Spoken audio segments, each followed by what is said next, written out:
First off, appreciate everybody coming out. So we've basically, in this room alone, doubled what we've done before. So first, fantastic. Thanks for taking Sunday night to come out here and listen to me. I'd really like to make this interactive because I'm not that interesting of a guy. So please, if you got questions, ask me, and we'll take it up. We'll take a break in about an hour. We've got bathrooms right out this side and right out this side.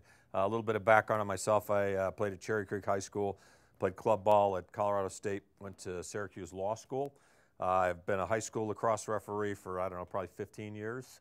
I've coached youth for probably 10 or 11 years. I'm coaching a girls team right now. No disrespect to the women's game. I can't wait till I'm done and my 8th grade daughter goes to high school and I come back to the dark side and coach boys again because it's a whole different animal, but it is what it is.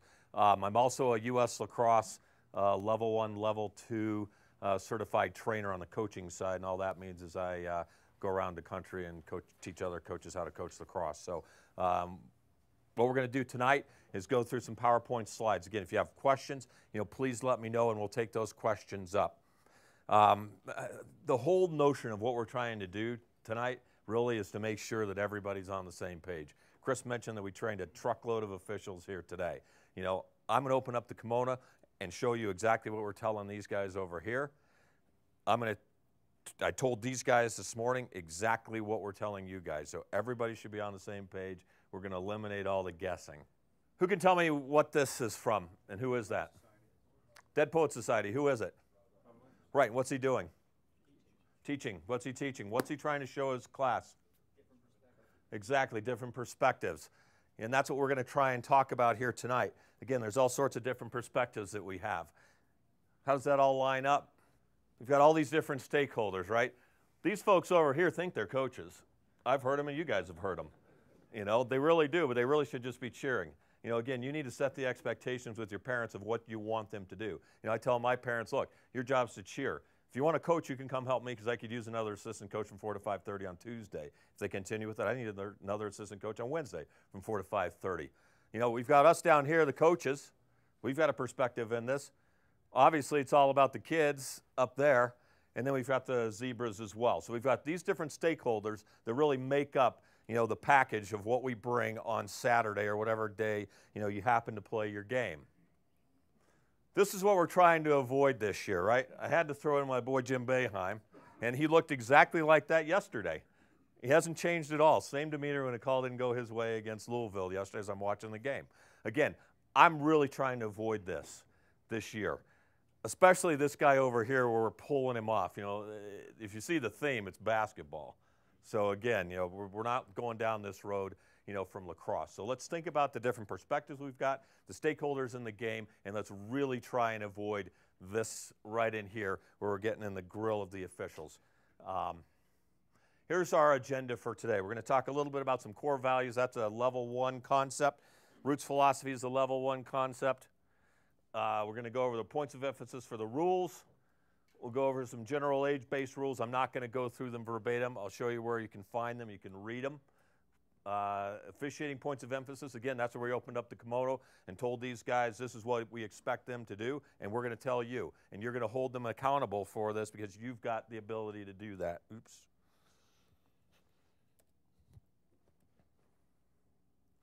Interaction, how we're going to deal with this between the coaches and the officials.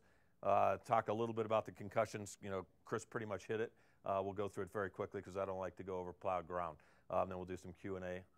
So here's core values. Again, this is a level 1 concept. How many guys have done level 1 coaching clinic? About a quarter. Again, set a positive example, double goal coach mentality. Who can tell me what that is if they remember it? Winning in life lessons. Right, winning's important. Teaching life lessons are more important. Respect and sportsmanship is huge. I think that's really what we need to get down. We have fundamentals, and I spelled fun in capitals because, again, that's why these kids play this game. They're young. It should be fun. And then the last one that really might be moved up to the front part is safety. This is roots. This is another positive coaching philosophy acronym. Again, it's respect for the rules, respect for the officials, respect for opponents, respect for your teammates, and respect for yourself. Again, it starts with respect. Again, we're not going to go over all this. Just think about this, philosophy as you go through your season. Let's talk about some of the points of emphasis. This to me right here, what would you call that? Cross-check, right?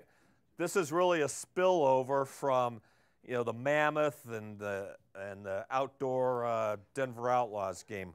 What we're trying to teach our kids here is we're going to get rid of the cross-checking, right? Cross-check is when your hands are extended and you make a punching blow, right? That's going to get called. We've got to, you guys have to help me, help you. Teach it in practice. Tell your kids when you get there, this is not going to be acceptable. It's going to get called. There's too many kids getting hurt coming home. We get calls, you know, from mom that, you know, he's got these bruises all over their sides. The other thing that we're going to make a point of emphasis on is the cross-check hold, right? This out here is a 1-minute foul, personal foul.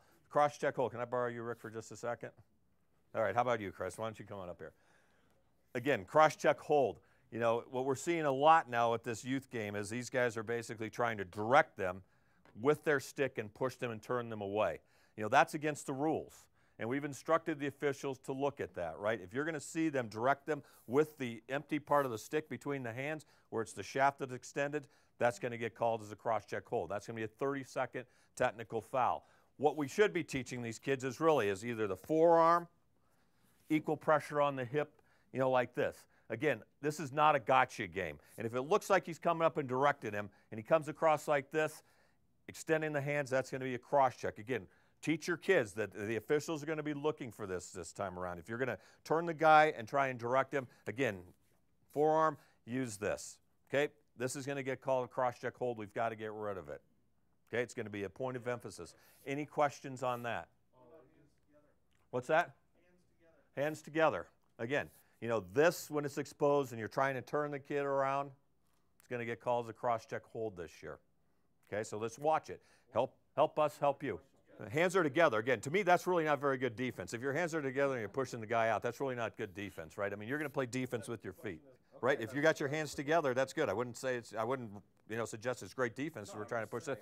Right. Again, like this, right? Again, if your hands are together, that's cool. We're all good. No, that's fine. Yep. Yep. Nope. All good. Any other questions? Again, with the punching coming up high, that's not good either, right? That potentially could be an illegal body check. Because again, if you're going to body check, hands have to be together. If you're going to go on and up high and punch out, that's not going to be good either. Right, the top forearm, exactly. If you're going to go like this, you're going to push him, you know, with this. Again, you're using your forearm to turn him, great. But as soon as he starts to try and get away, and now you use that stick, you're going to get into some trouble there. Yep, forearm's okay. I think what he was asking is your top hand on your stick. Right, top hand like this.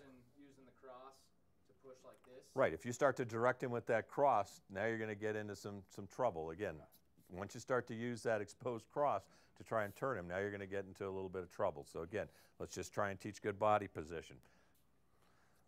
Here we've got somebody that's coming in with a cross check and getting up way up high, right? We've got to watch this stuff too. You know, we see it especially you know, at the younger levels where they start out low and then they start to come back high. Because again, if I'm at the older age group levels, U12 and above, when you can start to, can I borrow you again? You know, where you start to you know, get the body checking. If you start up here and then come up high, you know, you're going to get into the illegal body check. I mean, this happened yesterday. Right, it's a non-releasable foul, and we'll get into that. That happened yesterday at the Regis game. I mean, a kid started up here, came all the way up into the top.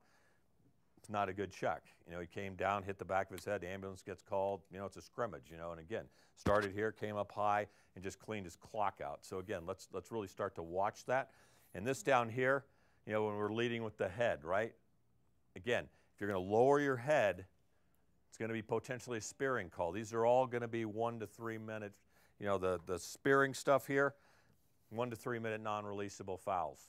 Okay, again, there's no takeout checks in this league at all, and we'll get into that as we start to go down. So again, you know, to make a legal body check, it's generally delivered in an upright position, you know, with your hands in here together, right? We're not going to lead with our head, and we're not going to lay down our shoulder and take the guy out to the ground. If the intent is to take him out to the ground, that's going to be called a takeout check, right? Illegal body check, and you're going to go, you know, sit down.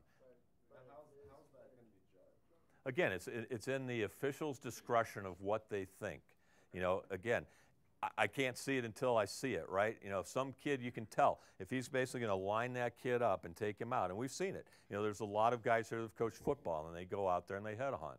You know, if they're going to go out there, you know, and take a kid deliberately to the ground, it's going to get called as, you know, a takeout check.